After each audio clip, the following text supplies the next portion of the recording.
The queen of the neighborhood tried to steal my house, then my land. Her own lies cost her $200,000. I never thought a simple house purchase would drag me into a neighborhood war. But here I am, Alex Thompson, standing in the aftermath of what began as a dream and spiraled into a nightmare.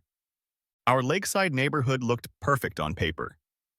Beautiful homes overlooking crystal-clear waters that drew tourists year-round. When we first drove through, my wife squeezed my hand as we passed elderly couples walking dogs and neighbors chatting over garden fences. "This is it," she whispered. "This is home."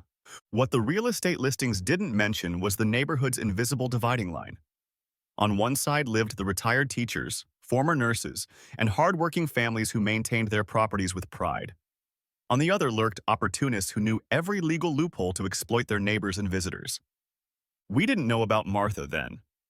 The self-proclaimed queen of Lake Vista Estates owned the only convenience store within walking distance, charging tourist prices to residents who had no alternatives. With her bleached blonde hair piled high and jewelry that announced her presence before she entered a room, Martha cultivated fear, not respect. "Don't cross, Martha," our neighbor warned the day we moved in. "She's got the HOA president in her pocket and the police chief on speed dial." What Martha cherished most was control, and what she controlled she never surrendered willingly. Her son Caleb was cut from the same entitled cloth but lacked his mother's cunning. The lakeside property Martha had gifted him became notorious for parties that lasted until dawn. Bass-heavy music rattled windows 3 houses down, while drunk 20-somethings skinny-dipped in the lake, horrifying elderly residents. Police visits became routine, but charges never stuck. Martha would arrive in her luxury SUV, whisper to officers, and suddenly noise complaints disappeared from records. What Martha couldn't charm away was the county tax collector. While she was busy protecting her son from consequences, Caleb ignored property tax notices for years. By the time Martha discovered the oversight, the county had already seized and auctioned the house. That's where our story truly begins. My family had been saving for years, checking foreclosure listings daily. When Caleb's lakefront property appeared at a price within our budget, we couldn't believe our luck. We arrived for viewing to find Leonard, a retired contractor who'd purchased it at auction. The interior was devastating. Holes punched in walls, floors stained beyond recognition, graffiti on every surface. "I bought it to flip," Leonard explained, "but my wife's health took a turn. I can't manage the renovation now."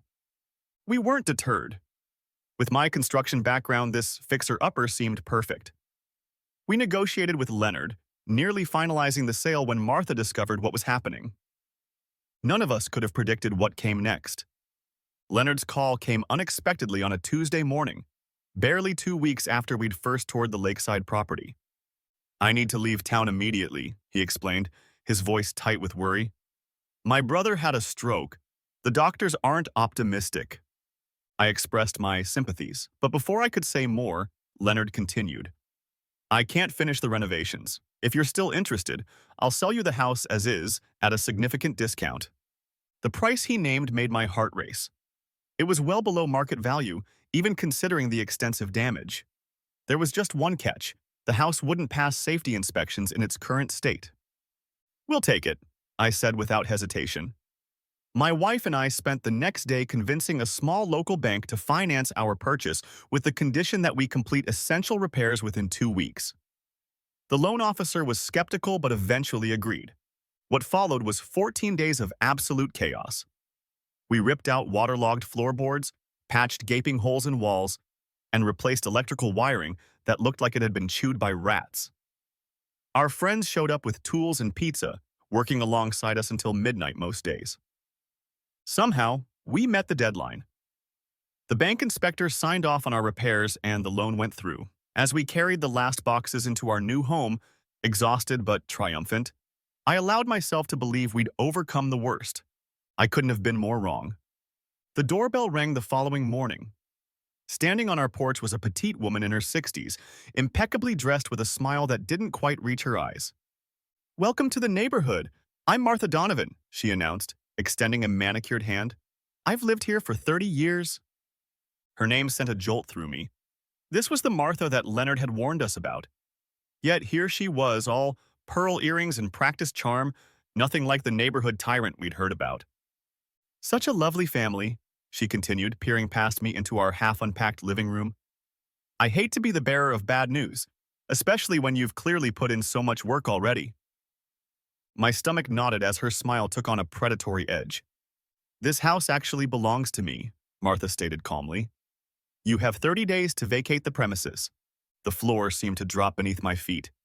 We'd sunk every penny of our savings into this place, maxed out credit cards for materials, and taken a second mortgage on my in-laws' home to make it happen. I'm terribly sorry you've been deceived, Martha continued, her voice dripping with false sympathy. Leonard had no right to sell this property. I can appreciate your situation, but you'll need to leave. My wife appeared beside me, clutching my arm so tightly her knuckles whitened. That's impossible, she whispered. Martha's eyes glittered with satisfaction as she handed me a business card. My attorney will be in touch. Again, welcome to the neighborhood, however brief your stay may be. The moment she left, I frantically called Leonard, the bank, and the county recorder's office. Each confirmed what I desperately hoped to hear. The property had legally transferred from the county to Leonard, then to us. Martha had no claim whatsoever. She's tried this before, the county clerk explained wearily. Her son lost the property to tax foreclosure years ago. She's been harassing every potential buyer since. Relief flooded through me, followed quickly by anger. Martha had deliberately tried to intimidate us into abandoning our new home. But why this house specifically? What made it so important that she'd resort to outright lies? I didn't know it then, but Martha's visit was merely the opening move in a campaign that would escalate beyond anything we could imagine. The real war was just beginning. Martha's Lakeview convenience wasn't known for competitive prices or friendly service. It thrived for one reason only: monopoly. Located strategically at the neighborhood's entrance, it served both residents and tourists who didn't want to drive 15 minutes into town for basic necessities. The store itself was unremarkable. Fluorescent lighting buzzing overhead, shelves stocked with overpriced essentials, and a register operated by Martha herself most days. She'd greet regulars by name while charging them double what chain stores would. But people paid without complaint because Martha had cultivated an image as the neighborhood's matriarch, indispensable and untouchable. 6 months after our confrontation over the house, a new development shook the neighborhood. Caleb returned from a stint in county jail for a DUI conviction. Martha immediately installed him in her upstairs apartment and gave him shifts at the store. He's turning his life around, she told everyone who would listen. Everyone deserves a second chance. Most neighbors nodded politely and kept their distance from the surly ex-con, who now managed their only local source of groceries. It took us 3 weeks to notice something was wrong with our credit card statements. Small duplicate charges from Martha's store appeared every few days. Not large enough to trigger fraud alerts, but consistent enough to be deliberate. He's running cards twice, my wife realized, comparing receipts to our statement. Once for the store, and once that probably goes straight to his pocket. I collected evidence for a month before approaching Martha directly. I brought printouts, receipts, and even screenshots from our banking app showing the pattern. This is a serious accusation, Martha said coldly after barely glancing at my documentation.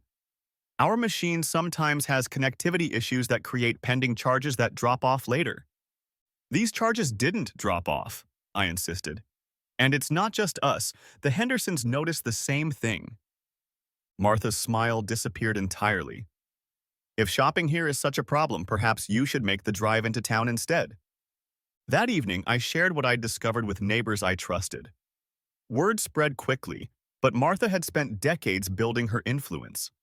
Many refused to believe her precious son could be stealing, dismissing my evidence as a computer glitch or, worse, a vendetta. 3 days later, I found Hank Morgan waiting beside my car after work. As the neighborhood watch captain and Martha's closest ally, Hank carried significant social weight in our community. You need to stop spreading rumors, he growled, his massive frame blocking my path. Martha's been good to this neighborhood for 30 years. We don't appreciate newcomers stirring up trouble. The implied threat was clear. I backed off publicly, but continued quietly suggesting to neighbors that they check their statements carefully. Nature took its course. More residents discovered mysterious duplicate charges. The Wilsons found 17 unauthorized transactions. The elderly Patels had been overcharged nearly $200. Mrs. Rodriguez, a widow on a fixed income, discovered she'd been double charged for every purchase over the past 4 months. The tide turned when Hank himself found over $300 in fraudulent charges on his own statement. His sense of betrayal was profound and public. Within a day, he'd gone door to door, apologizing for defending Martha and warning everyone about the scam. The store emptied overnight. Locals drove the extra distance to shop in town. Though summer tourists still wandered in unaware, they couldn't sustain the business through winter. Martha reduced hours, then days of operation. She fired her part-time help and worked longer shifts herself, while Caleb mysteriously disappeared again. For 3 years, Martha fought the inevitable, watching her empire crumble one empty day at a time. Finally, a handwritten, closed permanently sign appeared on the door one Monday morning. I felt no satisfaction watching her business fail. The convenience store had been a neighborhood institution, however flawed, but Martha had chosen loyalty to her son over honesty with her community, and that choice had consequences neither of us could have predicted. With Martha's store closed and Caleb nowhere to be seen, our neighborhood enjoyed a period of relative peace. After 3 years of constant stress, my family finally felt comfortable enough to make long-term improvements to our property. "I'm thinking we should put up a privacy fence along the back property line," I suggested one Sunday morning. "It would give us some security, especially when tourists start wandering around the lake this summer." My wife agreed enthusiastically, and I contacted a fencing company for an estimate. The contractor's first question was whether we had a current survey of our property boundaries. "The county records office should have one," I told him. The property was resurveyed during the tax foreclosure process. 2 days later, the contractor called me at work, his voice unusually hesitant. "You need to come see this before we go any further," he said. That evening, he spread a large map across our kitchen table. "According to the official survey, your property extends nearly 20 feet beyond where you thought it ended. That storage shed and garden? They're on your land, not your neighbor's." I stared in disbelief.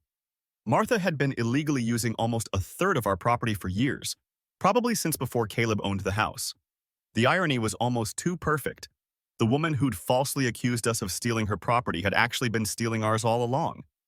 After discussing it with my family, we decided to handle the situation reasonably.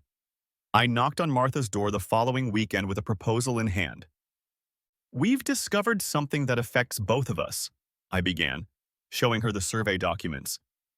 "It appears your shed and garden are actually on our property, according to county records." Martha's face hardened instantly. "That's ridiculous. I've maintained that area for 20 years. "I understand this is unexpected," I continued calmly. "We're willing to sell you that portion at below market value, or we could discuss a land swap if you have comparable footage elsewhere on your property." "I'm not buying what already belongs to me," she snapped. "Those surveys are wrong." Despite multiple attempts to negotiate, Martha remained obstinate. She refused to acknowledge the property lines that had been established decades ago and verified during the foreclosure process. 2 weeks later, a different surveyor appeared in our neighborhood. Martha watched from her porch as the man took measurements and placed temporary markers. When I returned from work, a certified letter awaited me. Martha had commissioned her own survey and was challenging the county records. I opened the envelope with trepidation, but what I found inside was astonishing. Martha's surveyor had indeed drawn different boundaries than the county's official map, but his error worked in our favor, not hers. According to his measurements, our property extended even further, nearly reaching her back door. I couldn't help but laugh at the absurdity. In her desperate attempt to reclaim land that wasn't hers, Martha had accidentally gifted us even more territory.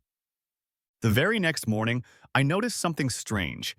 The official property markers that had been installed during the county's survey, small metal stakes driven into the ground at corner points, had vanished overnight. Someone had systematically removed every single one. No witnesses, no evidence, but the message was clear. Martha believed that without physical markers, she could continue to claim whatever land she wanted. She thought she'd won this round. What she didn't realize was that by commissioning her own flawed survey, she'd undermined her entire case. Her surveyor's report was now part of the county record, official documentation that she herself had submitted. And it gave us more land than we'd initially claimed, not less. Martha had laid a trap, but she was the one who'd stepped into it. 2 months into our boundary dispute with Martha, nature decided to intervene. A violent summer storm swept through our lakeside community with little warning, bringing 60-mile-per-hour winds and torrential rain that lasted through the night. I woke to emergency vehicle lights flashing through our bedroom window. When I stepped outside, our normally quiet street was in chaos. A massive oak tree from the contested section of property had toppled during the storm, crushing a Ferrari parked across the street and severely damaging the roof of the adjacent home. "That's Logan Pearson's car," my neighbor whispered as we stood in our bathrobes watching firefighters secure the scene. "He's that tech executive who bought the Milligan place last year." I felt a knot form in my stomach. The tree hadn't come from what everyone recognized as our yard. It had fallen from the disputed territory that Martha claimed was hers but legally belonged to us. As homeowners, we could be liable for damages caused by trees on our property, even in natural disasters. 5 days later, a certified letter arrived from Pearson's insurance company.